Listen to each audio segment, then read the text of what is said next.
Love you, Linda. Love you. The courthouse the other day in the hallway, you're singing "Oh Happy Day."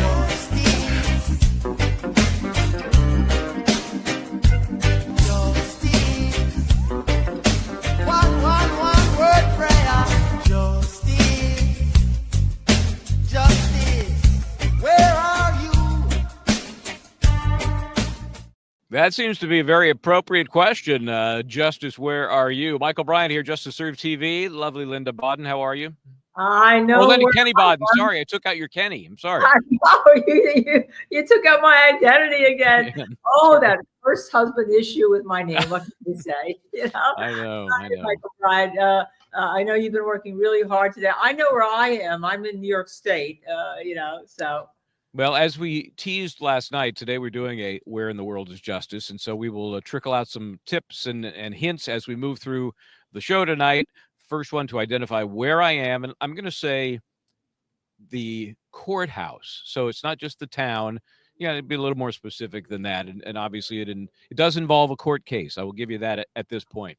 And they'll get the lovely mug. I don't have my road mug with me, but it's the one you can only get by identifying where in the world is justice, right? Do you have one? You got yours handy? I have mine handy if I can just leave my seat for a Okay, second. see you later. Go get your mug. The other thing we're going to do tonight, and we're very excited about this, is we have a very special guest that is central. Oh, there you go. That's the one. There you go. Only way to get the Where in the World is Justice mug is by identifying where in the hell I am. No, where in the world I am. I'm sorry, I changed the name. Our very special guest last week, super busy, fighting for our First Amendment rights, free speech rights, freedom of association rights. That is his thing. He was going to be on earlier in the week, but he was down in, I believe, Texas doing the same thing again. So we would love to welcome to the show and ask questions of Mr. Marc Randazza. There he is. Marc, how are you, buddy? How's it going? Good. Are you in the forest? Where are you? I'm not telling anybody that. You're in the witness protection program. Okay. Hey, Marc, I'm in a forest too. I'll just tell you that. You just can't see it. I'm in a forest also. So thank you for taking care of my buddy, Michael Bryant. Thank you for taking care of the First Amendment. You are a super rock star. Thank you. Well, he's paying me $2,500 an hour. So what? Oh. I got to start reading those.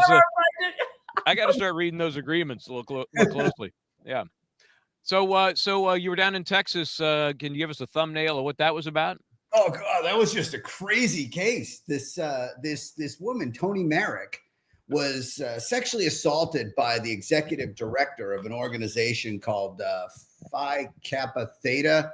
It's an honor society for high achieving students at community college, which, I don't know, sounds like an oxymoron, but you said that. I did not. I just thought. Oh, look, I'm not one to talk. I mean, I'm not in the target demographic for honor societies. It took me 7 years to graduate from college.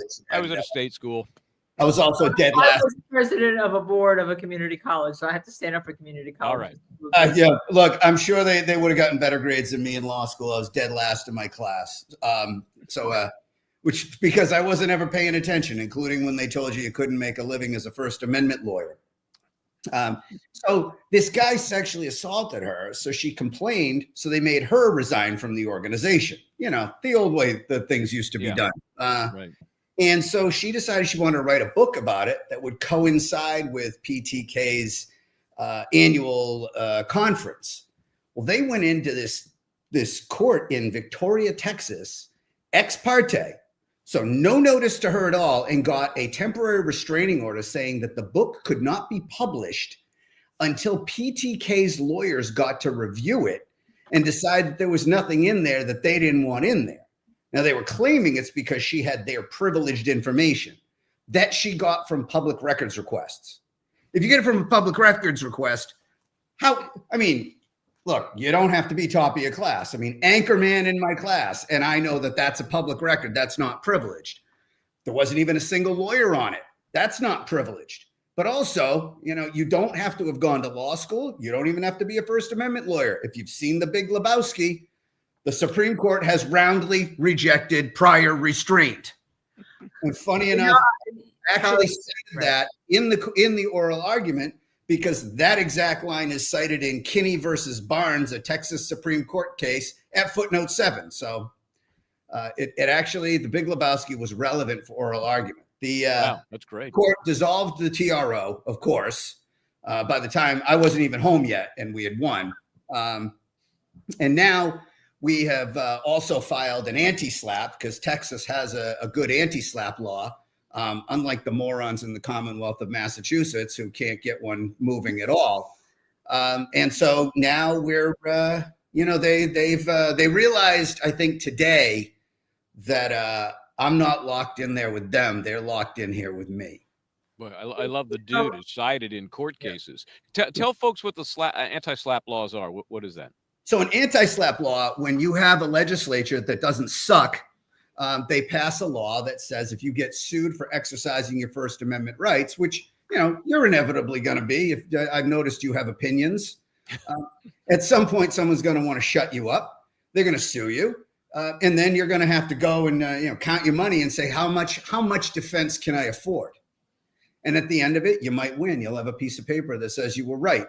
And then you're wondering, well, what happened to all this money that I should have had? These guys were wrong, but I'm the one who has to pay. Well, an anti-SLAPP law says we respect First Amendment rights so much that if you file an anti-SLAPP, that causes the court case to stop. The plaintiff is going to have to show it's not a BS case.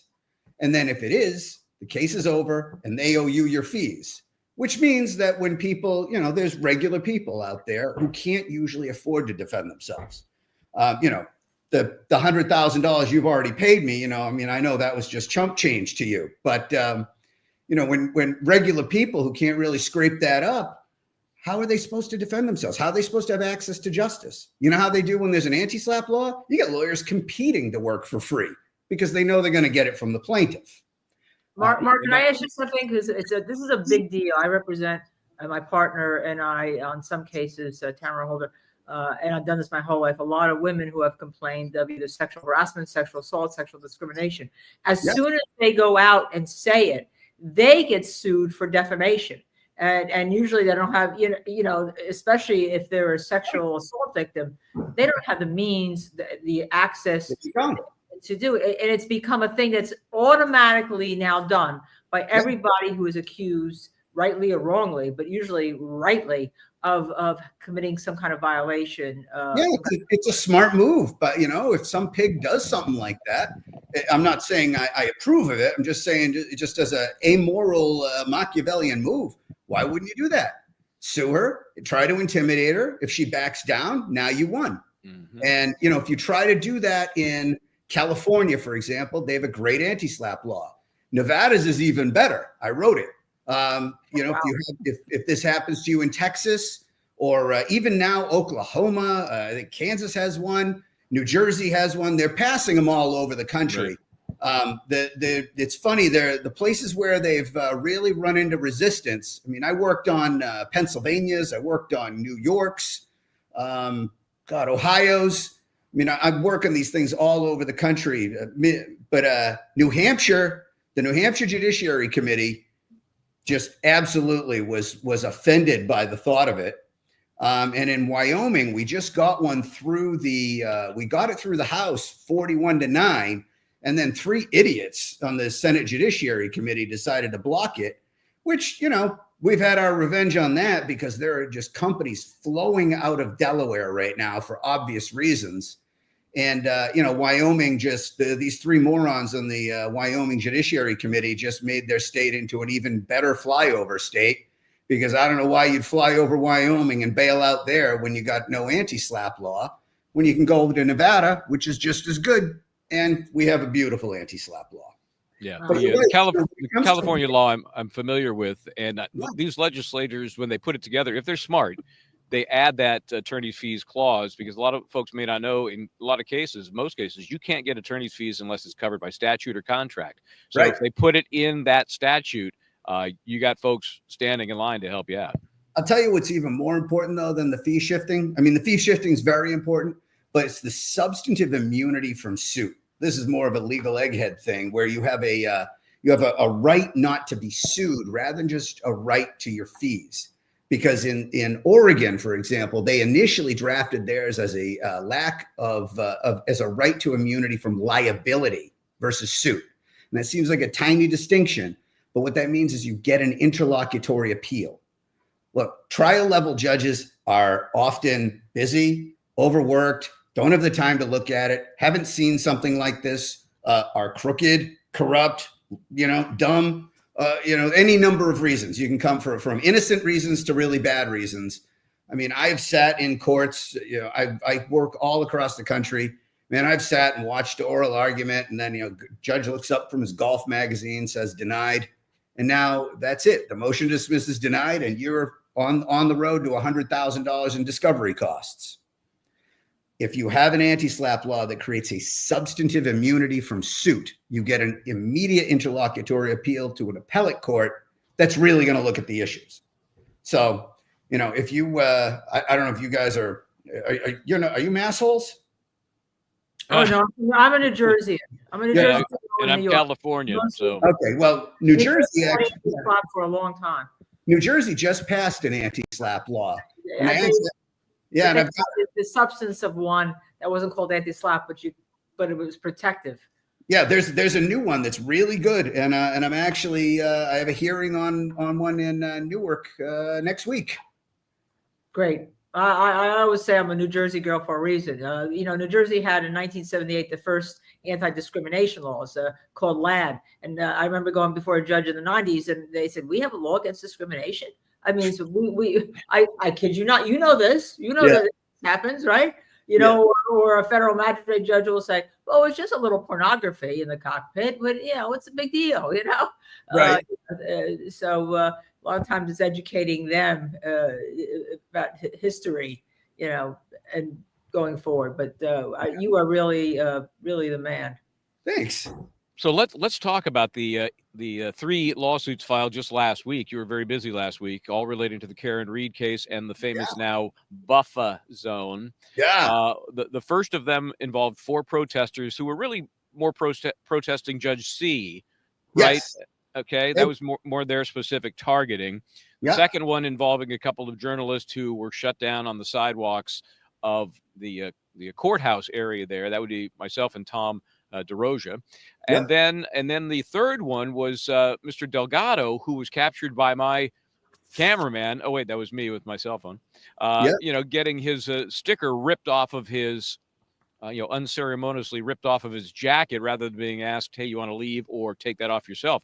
So what's happening with the 3 of them? I know there's TROs flying around. Where are we? Yeah, this is, I tell you, this, I'm referring to this as one case because it is one case, but it's just a civil procedure exam question that could only have been cooked up by, if Satan were teaching civil procedure.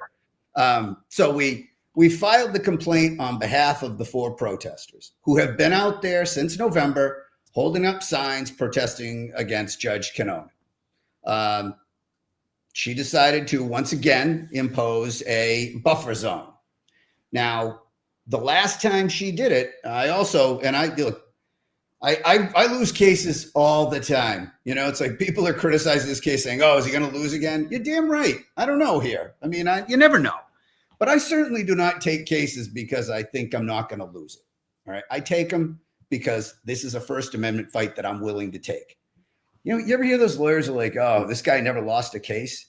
This guy's got no balls. What are you going to do? Great. I could never lose a case either if I only took easy crap. That's not what I'm here for. There's other Bush League guys to take the easy ones. I want the difficult ones. We took the Spaguzza case to try to challenge the buffer zone in state court. So that was the first one. And Cannone would not let us intervene in the case. So we had to go up to the Massachusetts Supreme Court on an extraordinary writ. And they did listen to it. But one weird thing about the Supreme Judicial Court of Massachusetts is when they evaluated that case, they said, "We are specifically not evaluating whether the buffer zone is proper on sidewalks because there's nothing in the record discussing sidewalks." That just was not true. We specifically addressed it, but hey, if the Supreme Court says so, says the sky is green and the ground is blue, well, then that's what it is. So they didn't address sidewalks, and they did not address the question of where does Judge Cannone get her authority to legislate something outside of the courthouse. She just doesn't have that power. You know, it's like the priest inside the church. Sure, he gets to tell you how to behave in the pews, but he doesn't tell you what you can do in the parking lot of the bar across the street. Well, Judge Cannone seems to think she has power that extends beyond the courthouse, and I don't agree. And I think that's a 14th Amendment issue. And of course, the obvious First Amendment issue that there is no protest allowed at all.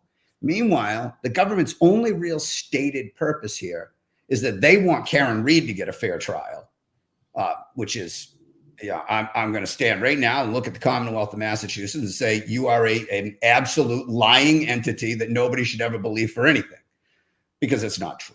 When in the hell have you ever heard of the government saying, we got to make sure that we protect the defendant's rights to a fair trial?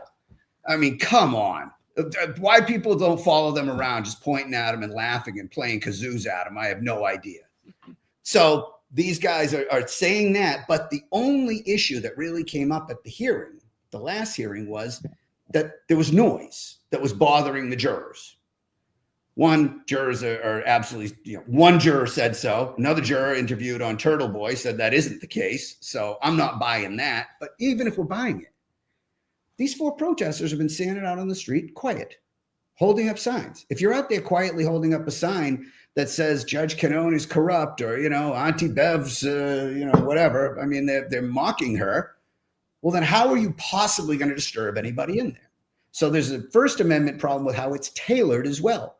I mean, it bans all demonstrations, but it doesn't really ban commercial speech. It just says any demonstrations. I think it's absolutely unconstitutional. It was enacted unconstitutionally, and it covers too much constitutionally protected expressive activity. Now we get the next one I file is you and Mr. DeRosier, who the police are harassing just for news gathering in the zone. Now, the order itself, even if the order is proper, even if it doesn't violate the First Amendment in its text, there's not a damn thing in it that says you can't walk through there with a camera taking footage. But the Mass State Police seem to think you shouldn't be allowed to do that. And they were harassing you, and they were harassing Mr. DeRosier. In fact, they directly threatened him with arrest. They did. And then, as you said, the next dovetail is Mr. Delgado, who was walking down the street, not protesting, not news gathering, just existing.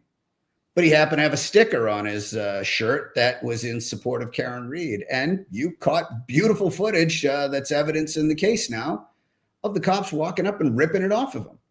And, you just can't do that. Now you got a Fourth Amendment problem. So Fourth Amendment, First Amendment, 14th Amendment, we got everything here. Damn that Constitution. Just gets in the way of everything, doesn't it? And we just happened to be on the air with Michael doing that 8-minute segment. He was one of the few reporters out there that caught that footage. It just happened to be. If he hadn't been there getting that, no one would be doing anything because they wouldn't be believed, is my experience.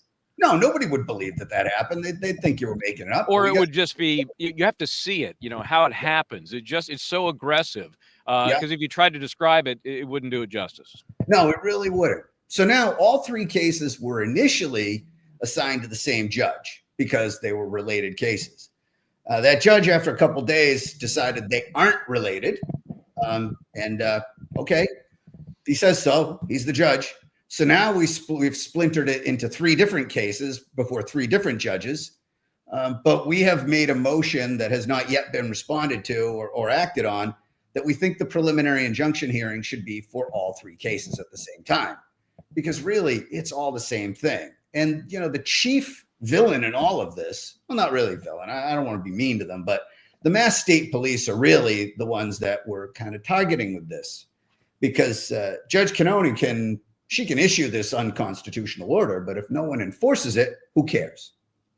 So if the judge simply tells the police, it doesn't seem like the Dedham police are as, shall I say, gung-ho about enforcing it. I'm just getting the impression from them that they would probably enforce a violation of a disorderly conduct statute, but they don't seem to have the enthusiasm to suppress the First Amendment that the staties do.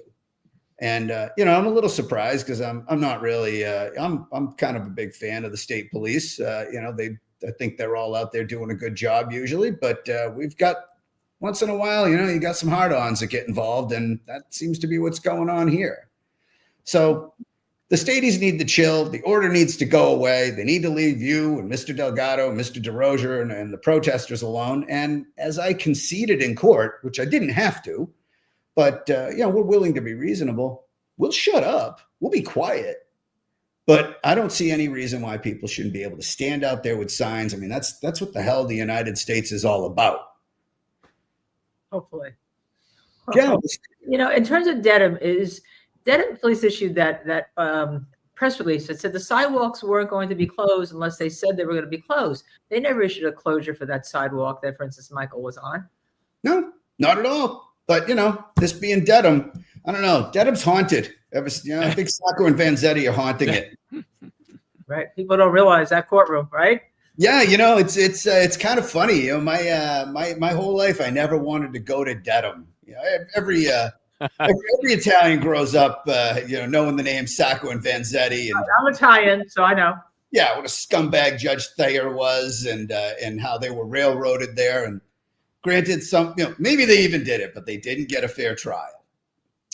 And it seems that the stench from that trial is still wafting through the hallways of that old courthouse. Yeah. So before we let you go, what is the latest on the TROs for any of the splintered off cases? Well, let's take a look if anything's come in the past few minutes. You're waiting for a hearing as well, right? And you not argue these things. We had our first TRO hearing where the judge asked for supplemental briefing. Okay. And we both just filed it, us and the government. You should have gotten a copy of that. If you haven't, I'll yell at the people at work who are. I'm sure I haven't. He hasn't gotten it. What are you doing? Communicate with the client. You know how I am. I did get the note that we were assigned to a different judge. I got that. Yep. So everything's, we filed our supplemental briefing because the judge wanted to know about some very interesting issues like abstention, because there are turf issues. Can a federal court tell a state court what to do? And they really can. You can't if you were a party to the lower court proceeding. And this is really only with respect to the protesters. With you, it doesn't really have anything to do with that. But with respect to the protesters, since they were strangers to that proceeding, they can order the court in a way that would restrict that order's the lower court's order's effectiveness. And that's because Congress did say, and the Supreme Court said, that Section 1983, which is the law that we use against the government when the government violates your constitutional rights, was enacted with the thought that federal courts would have to step in because often state courts are in league with those local powers who would seek to violate the Constitution. Now, they were thinking of the civil rights movement, where you might have your local police, your local courts, and everybody's saying, we're not going to have that kind of thing in this town. Or, I don't know. That was not fair of me to kind of do the draw because it happened just as much in New England or the Midwest as it did anywhere else. So my apologies to Mississippi. But at the same time, yes, you will often have a local court, local cops, everybody's kind of ganging up together. And that's why you need the majesty of the federal court to step in and do something about it. So there is no reason for the federal court to abstain here. They can and should exercise their power. So that's really the nutshell of the supplemental briefing we did today. And now we wait for these three judges, whoever decides they want to give us a hearing first. The protester case really should be first, but I don't know. Now that's the mysterious part of federal courts. You can know the law and you can write it really well and you can argue it really well. But once things go into that clerk's office, things go into like this big bin of ping pong balls or something. And you never know what'll happen. So you just sit back now and you've done everything you can do. Once you file your briefs and you make your arguments and then you see what happens. And then it doesn't go right. Well, that's what the appellate courts are for.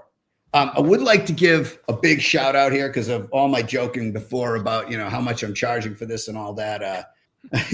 This is being supported. You'll notice on my pleadings, There's a gentleman by the name of Marc Trammell on it from the Center for American Liberty. The Center for American Liberty is a nonprofit that helps fund these cases when there are civil rights violations and civil liberties violations. Do you remember there was an organization? God, what was it called? Oh, they have a Twitter account, and ACLU. Do you remember that organization? Oh, yeah, they still around. Yeah. They used to give a shit about the First Amendment, I don't think they're around anymore. But the CAL stepped into the breach when the ACLU decided it didn't like the First Amendment that much anymore. They do show up from time to time. They came into my First Circuit Berger case again. We're going to post their link. They do have a Twitter link, and they do have a website. We're going to post. CAL, and I'll tell you, another CAL will come out there, and they're a small organization, but boy, they go wherever they can to try any way they can to help, where somebody might not be able to fight the might of the government in cases like this. So everybody should thank CAL, and if anybody's watching, go give them $10. What are you doing? Yeah. There's no harm in doing so. And at least just make your voice known that you care that the First Amendment's being supported. $10 ain't going to change my life. I'm getting paid either way. So I'm not, they're not paying me. They're certainly not paying me my full rate, but they've already committed. So this is for future cases that I might not be involved in. Yeah, and my own shout out. Let me get this in before we move on. My own shout out to the office there. They helped out, and Daytona specifically helping put stuff together. I did a little video that I think they've posted to promote the fact that this case is underway and the reason it's underway. So Daytona, who I never met a Daytona before. I'm assuming she was conceived during spring break, but that's the one who's helped me and has done a fine job. So if you guys can help out, there it is. There's the link for it right there on the screen. Great. We do have a couple members have some questions, and they're very interested. Afton has been with us since we started the show. Are there any guidelines on enforcement for something like this? I don't really understand the question, but I guess I'll try to interpret it. Like maybe it's what isn't free speech. Maybe that. What can you? Look, you can make reasonable time, place, and manner restrictions on speech. The government can do that, but it's got to do it the right way. And when it does it, it's got to do it in a narrow way. So you can't just be lazy about it and say, I don't want protests within 200 feet of the courthouse. It's intellectually lazy. You got to do the work. So the guideline might have been if they had analyzed the specific problem. And if the specific problem, if we believe them, which I don't, but let's just believe them to be nice, that noise is the problem, then say you can't be loud. Right? What's the problem there? So the guidelines are really created by a whole patchwork of case law interpreting the First Amendment, Afton. So they, but what it really says, you can't be over-inclusive, you can't be under-inclusive, and you can't be vague. It's essentially you got to use an X-Acto knife, not a bludgeon. Yeah. And then something unrelated to this case. Any thoughts on Lively and Baldoni, which everyone's ain't touching that. Yeah. I didn't think so. Why? Micah won one of the mugs, or one of our early mugs. Yeah, but well, no, I can answer that one actually, because it's I think what they mean is actual malice, not malice. Right. Malice, we all know, means like, I don't like you, so I'm gonna scratch up your Tesla because I have malice towards you. Actual malice is what's used in a defamation case, so it means that you had knowing falsity or a reckless disregard for the truth. Yep. So when somebody's a public figure, you can actually make mistakes when you report about them. In that case, since I honestly have tried to avoid learning anything about that case, I presume there's a defamation element to it. If that's the case, they are both public figures. So public figures get less protection than regular people. So unless they can show it was knowing falsity, which is really hard to prove. You got to have somebody on the stand who says, that's it. I know I was lying about him. And they've sued the New York Times. So, they've been through it before. They have, and they get a pretty wide strike zone. But, there are times when they have messed up. And yep. You can win an actual malice case. So, yes, I think it applies as far as how to apply it in the facts of that case. I just hate like celebrity defamation cases. Like So I'm blissfully ignorant as to give you better answers than that. Okay. Hey, Linda, I'm gonna do two things. We'll thank and excuse Mark, and then I'm gonna get an umbrella because it's actually sprinkling a little bit out While here. you're doing on that, me. I'll post some of the comments from our viewers. Okay, Mark, Mark, you are a rock star. It's my pleasure to meet you. Thank you for taking care of Michael Bryant from our show. And I'm glad hopefully if things go well, we can do something that helps the First Amendment because, you know, I mean, it was, to me, it was watching him. I couldn't believe what I was hearing that was happening to him. Like, you can't walk past the next sidewalk. week, Mark, who knows what's going to happen next week? I don't know if you have any client control or not. I don't. My clients are the worst. We'll see what happens. But thanks again, man. I appreciate everything. You guys. Thank you. Take care. Okay, I'm going to go get an umbrella. If the umbrella doesn't work, then I'll be retreating into the car. So I'll be back. Okay. In the meantime, let me show some of this. Hey, it's me. I did see your comment. We didn't want to interrupt Mark too much, except if it was related to one of his questions. We promised him we'd get him in, we'd get him out. You can see he is a busy man, but thank you for this donation. So excited for this. Hope it goes smoothly. And I did see your comment that we crosstalk. Sometimes that's the function of how we decided to do the show. Sometimes it's a function of our microphones. Now, today, we can't crosstalk because somehow my microphone and my earpiece had some interference from some radio frequency transmission. And so we had to take it out. So if I started and Michael started, we probably want to cut each other off. And if that happens today, we apologize. But we did see you. We're trying to get better at that. But some of it is kind of like our banter of who we are. But we're trying to get better at it. Thank you very much for that. And then a free Karen, Carla at free Karen Reed, $2 super sticker. We thank you for that donation. And also gifted Carla FKR gifted one Justice Serve TV membership. And we really appreciate that. So thank you for all of your, following and helping us here. And I believe I see that Michael Bryant is back with an umbrella. I'm going to give this a few minutes, but it's this is far from ideal. And last thing I want is the computer and all this to flame on and. Has anyone tried to scratch your Starlink mini Starlink yet?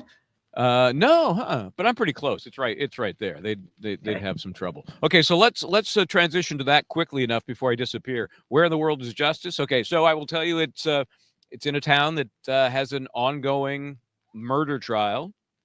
It also has a missing child element, although not part of the case against this defendant. It's a sad story. A woman was killed, age 43, by her boyfriend at the time. Just a gruesome crime scene. They found her body in the bathtub of her home, and at the risk of getting far too graphic, her brain was literally bashed out of her head. She had a 14-month-old daughter named Vanessa, who went missing on that same day. But the defendant, whose name is Jose Morales, is not on trial for her disappearance. He is certainly suspected, but they never had enough evidence. And this happened back in 2019. They never had enough evidence to. Just say the defendant's name. Google's going to be working overtime right now. Yeah, I know. It's really a question of how fast somebody can put this together. So they never had enough evidence to bring those charges against him. The charges are murder and tampering with evidence. In court today, a lot of DNA testing evidence and cell phone. And believe it or not, Linda, it was late in the afternoon and they were going cell phone data. I did one of these. I mean, your head drops down and you're like jolted and you get an adrenaline rush. And, DNA followed by cell phone, that may be a violation of the 8th Amendment against cruel and unusual punishment. But anyway, the DNA evidence, very interesting because apparently in the mixtures found, and there were drops on the crib, there were drops obviously in the bathroom and all throughout the home where the mom was killed. But there's been a question: was the child injured? Was the child taken? And from what the DNA suggests, all of the blood was either from the victim, Christine Holloway, or from the defendant, and primarily from Ms. Holloway, because it was a brutal, bloody scene. So he goes into the child's bedroom. There's some blood on the crib. There's blood on toys that are in the toy box. So that, the questions become, well, is he taking the child and going to, rehome the child, if not keep the child himself? Because it doesn't sound like he was harming the child, at least not at that point. There's an allegation or a defense that he was on PCP and therefore, whatever he was doing, he was out of his mind and didn't really know what he was doing. I see a couple of correct answers there. One just went zooming by. There's two came in at the same time again. Okay. Is that the correct So- answer? Is the correct answer? I'd have to see it go by again, but and I've run One out is- of hands. It's Milford, but there's a Milford, Pennsylvania, and one says Milford, Connecticut. Okay, it's definitely Milford, Connecticut. So, and it's Okay, the so I Jose think- Morales murder trial. And behind me is their city hall. Kind of cool. I don't know how you can see it now with my umbrella in the way and the rain, but it's a lovely little location. I was so happy to find it, and now the rain has foiled my plans. Yeah, Anyway, yeah, so, we're like Jeopardy, so you have to give the full answer. Or you said where in the world is justice? So yes. with two Milfords in two different states, I think we're going to have to go with Carrie B with Milford, Connecticut. Yes, right? that I is hate definitely correct. It's in I the hope you- superior. I hope you don't hate us, Gen T. It's in the superior court here. So There's that's a baby, that. 14 months old in Connecticut, another missing person, just like Jennifer Doulos in Connecticut. Yeah. How many bodies are there missing in Connecticut? Yeah, it's kind of frightening, isn't it? And the reason we wanted to highlight this case, not because of the nature of the crime, which is horrible, and we feel so sorry for the victims, family members and loved ones. I mean, this thing's been dragging on. I think Mr. Morales has challenged his attorneys a number of times, so it's been almost 6 years, 5.5 years. And so there was just recently in the Organization for Missing and Abused Children. I think I got the name sideways. Is that what it's called? It's a registry of missing and abused children. Right. They did a reposting of little Vanessa with an aging process done because she'd be almost 7 now. Wow. So she's still potentially out there. There's no finite evidence from the crime scene or the investigation in the woods nearby where they found some cell phone data, and that was part of the testimony today. No definitive evidence that she is not alive. It's very possible. So let me ask you this. I know there's some indication that there was some blood on the crib, but that could have been from the mom. Was there, from the DNA testimony today, any indication that blood was from the baby, from the 14-month-old, No. or just plain mom? According to the DNA expert, the known sampling, which was from the defendant and from the victim, were the only definitive findings. So it squares with the scene itself, meaning that the bedroom where the baby was, again 14 months old, still kind of a nursery. It was not ravaged. There was no destruction in there. It looks more like after the killing of the victim, Christine Holloway, the person went in there and got the baby. So what happened after that, very, very much unclear. Yeah, unbelievable. There you go. It's the aging missing and exploited children. That's what it is. I knew I was going to get that. Yeah. So that is what they believe she would look like today, about 5.5 years after the abduction or her absence, however it happened. Yeah, in case she was trafficked in some way, in case the father sold her. There's so many possibilities, and we just wanted to raise the awareness for folks who are not just in this area, but who knows, after that long, it could be anywhere in the world, right? Right. So, and we will post this on our ex Twitter account. We're going to post this posting because one of the things we had started to try to do is bring awareness to people who are missing, but this could be missing, or this could be another victim. 14 months, Michael, I just can't. No, it's such a sad story, and the reason we're trying to bring more awareness is because it may have a happy ending. Who knows? There have been cases before, as we know, where victims have disappeared for untold years and then have been found. So, in the absence of evidence to the contrary, you gotta hope that this little girl is still alive out there somewhere. Yeah, well, great job that you're doing, and great world. The world is justice, because that's where no one expected you to be today. Yeah. Except for except for your pod partner, your streaming partner. Yes. Yeah, I did have to leak that to you. So, did you want to try and do anything else? Or are you going to let me mop up and get out of here? What do you want to do? Jury, just an update on the jury. First, Yeah. So what you got? 8 men, 8 women, and guess what? The judge is going to be continuing to pick the jury. They seem to work a half a day today. I don't know. The judge is going to continue to pick the jury. Remember, she first said 16, 12, and then she was going to do just 4 alternates. Well, what she's finding is when the jury comes back the next day, you can lose 1 or 2 or 3 for some whatever reason, and they're back to where they were. So they're going to pick more on Monday. The goal is going to be to get to 18. So she's added 2 more, because we were a little concerned that you think 4 is going to be enough when you had 8 alts last time. And what does this tell you? They aren't even done seating the panel, and they're losing people. And they're losing people. Right. Losing people. And the unfairness, I also think you've kept these lawyers in that courtroom now for about a month and a half. To get this, you want to talk about giving Karen Reed a fair trial, a retrial. Give the lawyers time to get prepped so that they get some sleep, so they're not so tired. Because trying a case like this, you're exhausted. What people don't understand, you're constantly working. You're constantly answering motions when you go back. You're getting ready for the next day. You're serving subpoenas. Even though you've done it before, there's still never enough time. So when the judge had, how many? We said 20 jurors before. We had 8 alternates. Mm-hmm, right. And what are we talking about here? Going into Easter, going into Memorial Day weekend, just the nature of the case, it's going to be longer because you're going to have, hey, isn't it true? Did you remember testifying on such and such a day last year in 2024? All right. Now, didn't you say this? Let me present you with your transcripts, something like that. Yeah. It's going to be a lot of that.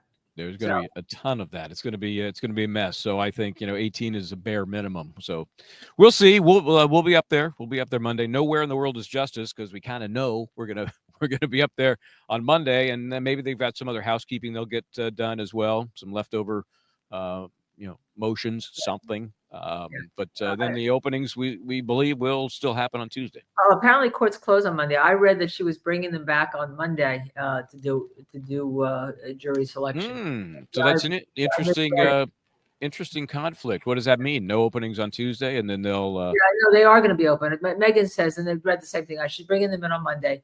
Okay. She's bringing them in on Monday, and then I guess they're going to open on Tuesday. I mean, she's committed to this opening. Sounds like it.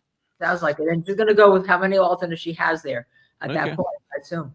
All right. You're going to be there Monday and Tuesday anyhow. Yep. It's going to be a madhouse. And let's hope it's not raining. Well, let's hope that you're allowed to be walking. That's why I gave Mark the heads up, because who knows? Who knows what's going to happen next week? Who knows? Yeah. Who knows? All right, then I'm gonna say goodbye, get out of here. Congrats to our. What's that? We have some good stuff. Yeah, we got some good stuff lined up for tomorrow, right? Yeah. We're going to have 2 premieres. What time did we agree they would be? I think 6 and 7. And what we're doing is we're taking 2 of the most high-profile witnesses, Proctor and Jen McCabe, and just tearing it up a little bit, just kind of re-racking what they did the first time, talking about what may be different this time, if anything, especially with Michael Proctor, because the Proctor factor has been neutered to some degree, right? I think that you went with the word proctology. Okay, so proctographic examination. Yes. And then we're going to have bend over, Mr. Proctor. Yeah, because it's time that you remember some of this testimony. But let me tell you, you don't want to miss the one. We've already done it. Okay, we're getting ready for your premiere. Just so this is such important testimony, because it sets the stage for everything that goes on in that courtroom afterwards. This beginning or this partial or this end, I'm not going to tell you what, cross-examination of former Trooper Proctor. Yeah, it's good stuff and worth checking into, and a good primer for round number 2 of this trial. So that's 6 p.m. Eastern and 7 p.m. Eastern tomorrow. Michael and I will jump on probably and have a little bit of contact with you, although you know how I type, all of you. So maybe I'm not such a good person. You all see how I type. But yes, got to get ready for next week. Absolutely. All right, then. Well, we will see you next time here on Justice Served TV. I'm Michael Bryant. Try to do the right thing. And before we go, I'm going to ask you to hit that like button. Okay. Remember that like button gets us into the algorithm because here you heard a fantastic interview today with Marc Randazza, the leading First Amendment lawyer right now in the country. He is unafraid, shall we say, of absolutely anything. And that's the way you want your lawyer to be, unafraid of everything and doing the right thing. So hit that like button before we go, subscribe, share, and notify. It doesn't cost you anything. And we will see you back here tomorrow night at 6 p.m.